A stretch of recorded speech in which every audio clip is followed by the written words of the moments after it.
Si Paloy may nakasabay na doktor na nagja-jogging. Sabi ni Paloy, bakit po kayo nagja-jogging? Sabi ng doktor, isa kasi akong doktor kaya nagja-jogging ako. Health conscious kasi ako. Ikaw ba? Sabi naman ni Paloy, isa akong snatcher. Wealth conscious naman ako. Pagkatapos ng exam, sabi ni Botyok, pre, kumusta yung exam mo? Sabi ni Mitoy, wala ako nasagutan pre, blanco yung papel ko. Sabi ni Botyok, nako, blanco din yung papel ko. Pag-isipin ng teacher natin, nagkukupyahan tayo. Yari tayo pre. Si Miggy at ang waiter.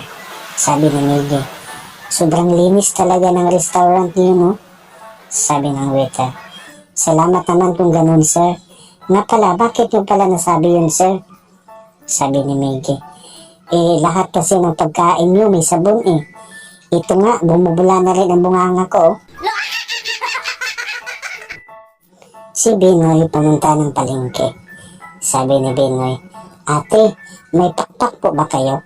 Sabi ng tindera, meron iho. Sabi ni Binoy, meron po? Sabi ng tindera, oo, meron nga. Sabi ni Binoy, ganun po ba? Lipan nga po kayo?